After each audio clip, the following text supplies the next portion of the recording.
అందరికీ నమస్కారం. 2025 సంవత్సరం ఆగస్టు మాసం 12వ తేదీ బుధవారం రోజున సింహరాశి వారి శుభ అశుభ ఫలితాలను ఈ వీడియోలో తెలుసుకుందాం. మొదటిసారిగా మా ఛానల్ చూస్తున్నట్లయితే లైక్ చేసి సపోర్ట్ చేస్తారని ఆశిస్తున్నాం.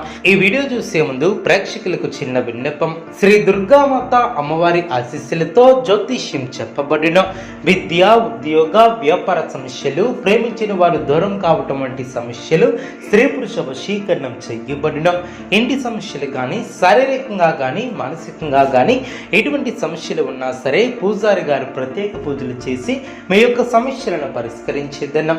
నమ్మకంతో ఒక్కసారి ఫోన్ చేయండి, మీకు శాశ్వత పరిష్కారం చేయబడిన. సింహరాశి వారు ధైర్యబుద్ధితో చేసే పనులు శుభ ఫలితాన్ని అందిస్తాయి. ఆత్మవిశ్వాసం ముందుకు నడిపిస్తుంది. నలుగురిలో మంచి పేరు ప్రతిష్టలను సంపాదిస్తారు. ఆదాయం బాగుంటుంది. ఖర్చులు పెరగకుండా చూసుకుంటారు. కొత్త బాధ్యతలు పెరిగిన చేపట్టే పనుల్లో ఒత్తిడి పెరుగుతుంది. ముందు చూపుతో వ్యవహరిస్తారు. వినోద కార్యక్రమాలలో పాల్గొంటారు. నూతన వస్తువులను కొనుగోలు చేస్తారు. ఆత్మవిశ్వాసం పెరుగుతుంది. సంతోషకరమైనటువంటి వార్తలను వింటారు. శరీర సౌఖ్యం కలదు. బంధువులతో ప్రేమగా వ్యవహరిస్తారు. భోజన సౌఖ్యం కలదు. శుభ భవిష్యత్తు ఏర్పడుతుంది. మీ యొక్క ప్రయత్నాలు ఫలిస్తాయి. చేసే పనిలో శ్రద్ధగా పనిచేస్తారు. ఆదాయానికి తగ్గ ఖర్చులు ఏర్పడిన మీ యొక్క ప్రతిభకు ప్రశంసలు లభిస్తాయి. నూతన వస్తువులను కొనుగోలు చేస్తారు. వినోద కార్యక్రమాలలో పాల్గొంటారు. అవసరానికి తగిన సహకారం లభిస్తుంది. కుటుంబ సభ్యుల ఆలోచనకు విలువ ఇవ్వటం చాలా మంచిది. లక్ష్యంపై మనస్సును లగ్నం చేస్తారు. మంచి ఫలితాలను అందుకుంటారు. మనోబలం తగ్గకుండా చూసుకుంటారు. సొంత నిర్ణయాలు మేలు చేస్తాయి. కొందరి ప్రవర్తన ఆనందాన్ని కలిగిస్తుంది. గతం కంటే మంచి కాలం అనే చెప్పవచ్చు. అవకాశాలను సద్వినియోగం చేసుకుంటారు. మీ యొక్క పనితీరుకు ప్రశంసలు లభిస్తాయి. సాహసోపేతమైనటువంటి నిర్ణయాలు లభిస్తాయి. చేపట్టినటువంటి పనులు ప్రణాళికాబద్ధంగా పూర్తి చేస్తారు. బంధుమిత్రులతో కలిసి కొన్ని కీలక పనులు పూర్తి చేస్తారు. మీ వలన కొందరికి మేలు చేకూరుతుంది.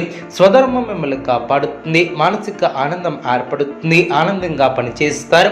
ఎవరిని ఎక్కువగా విశ్వసించవద్దు. అదృష్ట సిద్ధి ఏర్పడుతుంది. ఆర్థికంగా బాగుంటుంది. ఆరోగ్యం కుదిరిపడుతుంది. సమాజంలో మంచి పేరును సంపాదిస్తారు. భూ సంబంధిత వ్యవహారాలు లభిస్తాయి. ఆధ్యాత్మిక కార్యక్రమాలలో పాల్గొంటారు. కొత్త పనులు ప్రారంభించే ముందు బాగా ఆలోచించి నిర్ణయాలను తీసుకుంటారు. అదేవిధంగా శ్రమ పెరగకుండా చూసుకుంటారు. కొన్ని పనులు ప్రారంభించి పూర్తి చేస్తారు.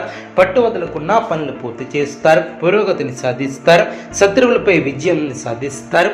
నూతన పద్ధతులను అవలంబిస్తారు. అనుకున్న దాన్ని సాధిస్తారు. ధర్మసిద్ధి ఏర్పడుతుంది. బంధువుల సహకారం లభిస్తుంది. మనోధైర్యం పెరుగుతుంది. పేరు ప్రతిష్టలు పెరుగున సమయాన్ని వృధా చేయవద్దు.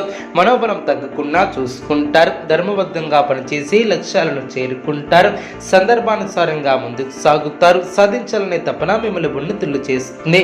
మానసిక దృఢత్వం ఏర్పడుతుంది. సమాజంలో పేరు ప్రతిష్టలు పెరిగిన మనోధైర్యంతో చేసే కార్యక్రమాల వలన మేలు చేకూరుతుంది. ఆర్థిక స్థిరత్వం ఏర్పడుతుంది. మనోధైర్యంతో అనుకూలత ఏర్పడుతుంది. ఓర్పు తగ్గకుండా చూసుకుంటారు. మీ యొక్క రంగాలలో నియమాలను పాటిస్తూ ముందుకు సాగుతారు. మానసిక ఆనందం ఏర్పడుతుంది. బుద్ధిబలంతో అనుకున్న పనులు అనుకున్న సమయానికి పూర్తి చేస్తారు. బంధుమిత్రుల సహకారం లభిస్తుంది. ఉద్యోగమున అధికారులతో చర్చలు ఫలిస్తాయి. సోదరుల నుంచి ధన సహాయం లభిస్తుంది. సమాజంలో ప్రముఖులతో పరిచయాలు ఏర్పడిన మంచి మాట తీరుతో అందరినీ ఆకడతారు. వృత్తి వ్యాపారంలో మరింత ఆనందంగా ముందుకు సాగుతారు. దైవ సేవా కార్యక్రమాలలో పాల్గొంటారు. ధన వస్తువాహన లాభాలు ఏర్పడిన పెద్దల నుంచి విశేషమైనటువంటి ఆదరణ ఏర్పడుతుంది. వివాదాల నుంచి బయటపడతారు. మానసికంగా దృఢంగా ఉంటారు. మీ యొక్క ప్రయత్నాలు ఫలిస్తాయి.